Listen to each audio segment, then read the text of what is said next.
నీలవేణి కూర్చో. ఏ అదేంటి కింద కూర్చున్నావు? నాకెక్కడ కూర్చుంటేనే బాగుంటుంది. మా ఇంట్లో కూడా అంతే.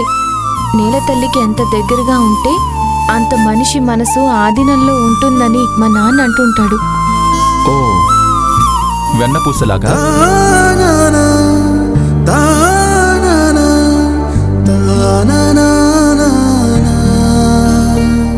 సార్ అయ్యో మీరేంటి సార్ కింద కూర్చున్నారు? కింద కూర్చుంటే మన మనసు ఆధీనంలో ఉంటుందని నువ్వు అన్నావు కదా. నేల మీద కూర్చున్నా నీకు దగ్గరగా ఉంటే అది ఎలా సాధ్యమో చూద్దామని. ఏంటి సార్ ఏదేదో మాట్లాడుతున్నారు? నాకేం అర్థం కావట్లేదు.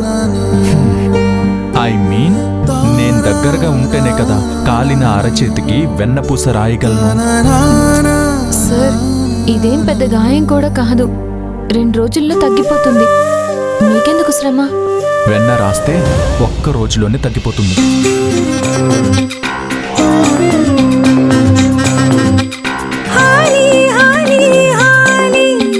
కితకితలే పెడుతోంది గాలి. హాలి హాలి హాలి పూల పరిమళమై రేగింది ధూళి.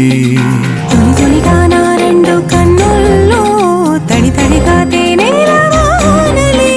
తలమునకై ఆ తేనె వాగుల్లో బతుకంతా తీపెక్కిపోయెనే.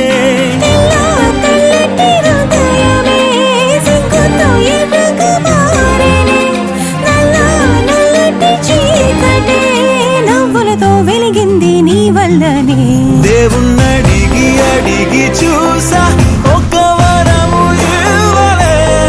లెక్కలేని వరములిచ్చే ప్రేమ దేవత నీవులే.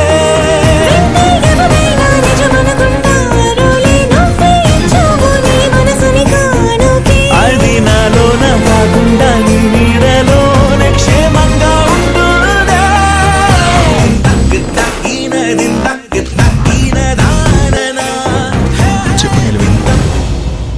ఏం జరిగింది?